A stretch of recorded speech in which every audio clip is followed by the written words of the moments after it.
Hi guys! Good evening! So, andito tayo ngayon sa tabi ng dagat. So, ito pala yung daungan ng mga like boat, yung mga private boat. Yan, dito. Ngayon na lang din kami nakabalik ulit. So, ngayon, hindi siya masyadong mainit pag dito sa dagat. So,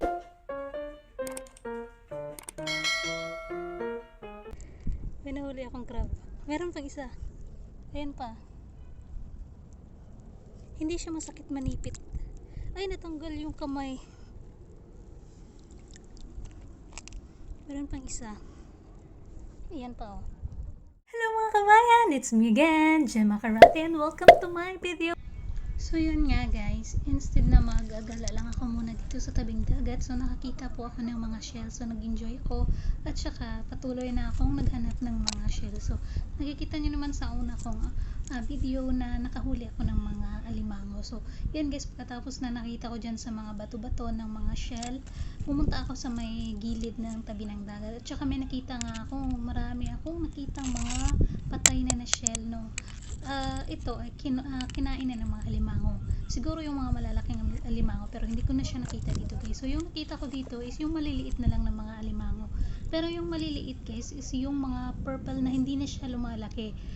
Purple siya yung palagi nating nakikita na minumukbang ng mga Thailander na nilalagay nila sa stick. Yung kulay maliliit siya na kulay purple na alimango. So ang marami dito guys. So sabi ko nga sa pagbalik ko dito, kailangan ko siyang dalhan ng pamain para ko lahat sila is Madami siyang talaba. pupunta sa may pain kasi Kaso madali wala lang pang talaga mabukas silang ng mga mahuli guys pag may pain, kasi nung unexpected na may tinapon akong ng isang juice, lumapit sila. So yun, nakita ko yung maliliit na crab na mga purple na crab. Hindi ko alam kung anong pangalan. So nakita ko siya guys. So dito pala guys, ang daming mga iba't ibang klaseng mga shell.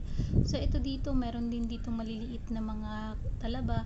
Pero ang tigas pala. Akala ko madali lang siyang buksan. Pero ang tigas. So itong maliliit na mga ito yung hindi ka pwedeng maglakad dito na nakapaa kasi matatalas yung mga shell na yan, yung mga pumuputi-puti dyan sa gilid ng bato. So ito guys, enjoy ko lang yung aking Marami siyang paghahanap. shell So ngayon. parang bata lang. Kasi So tingnan nyo na lang guys, lang namumulot na ako ng mga shell dyan. Pero yung mga shell na yan guys, nakakain po yan. Kaya nga sabi nila, sipag at syaga lang at may makakain ka. So ayan guys, meron ako nakita dito ng isang maliit na alimango. So ganyan kaliit yung mga alimango dito guys na purple. Yan yung mga sinasabi ko. Pero yun guys is bata pa.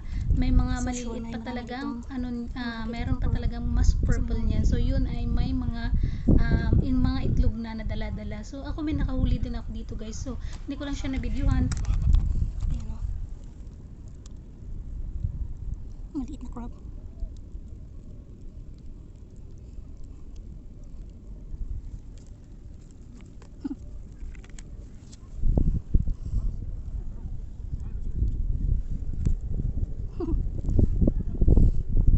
Ito, nakita lang naman akong shell. Ay, wala siyang laman. Pero dun sa kinukuhanan ko dati, nakakakuha ko dun ng, ayun, may crab. See guys, eto may crab. Pero patay. Yan o. Patay na siya. Ewan ko nangyari sa crab na to.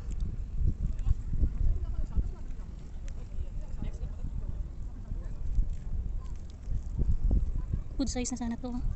Patay na. Ilagay natin lang. Ayan. Nangunguha din ako ng shell. Kasi hindi ito normal na shell. Ito yung mga shell na pwede siyang kainin. So, taob. Kaya, ayan. Ito yung tubig. Maraming dito guys. Parang tinatawag ako ng kalikasan na. Ito, pag meron akong matigas na pwede itong buksan. Kasi to talaba.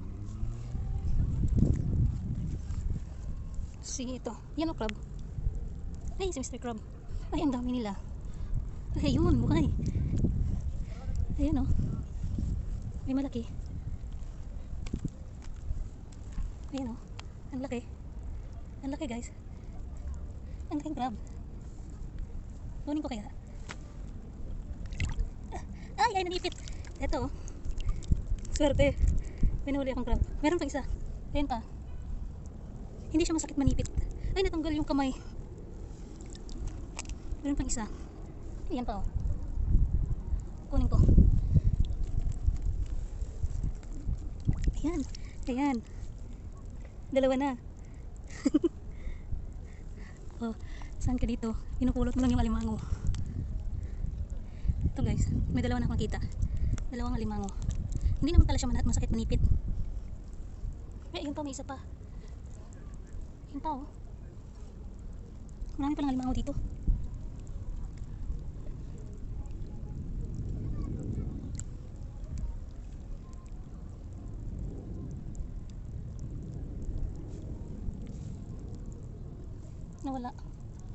Nawala yung alimango na isa.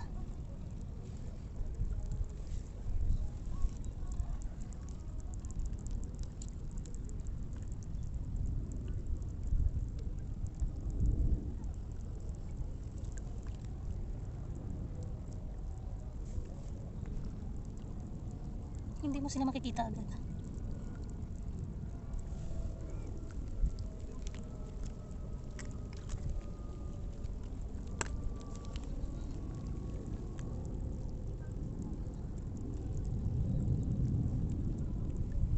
So ito yung mga nakuha ko guys, dalawang alimango, good size na. Malambot pala ito.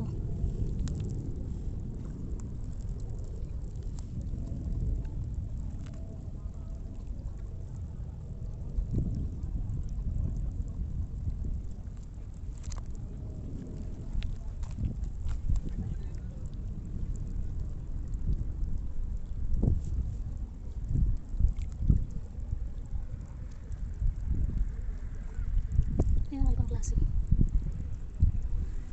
Kumakalas.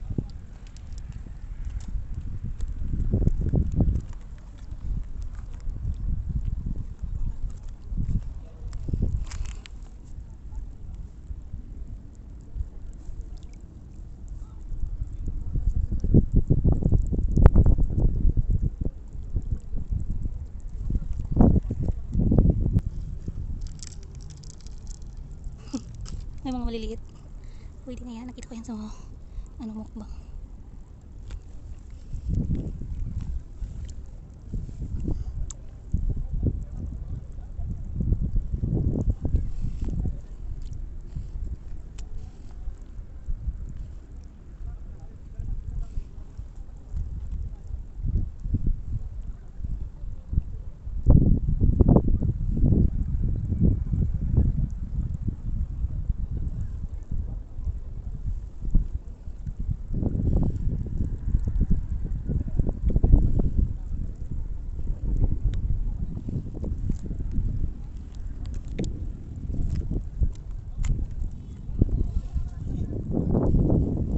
So, ito po pala lahat yung nahuli kong mga lamang dagat. So, ito po yung malaking mas nahuli ko na alimango.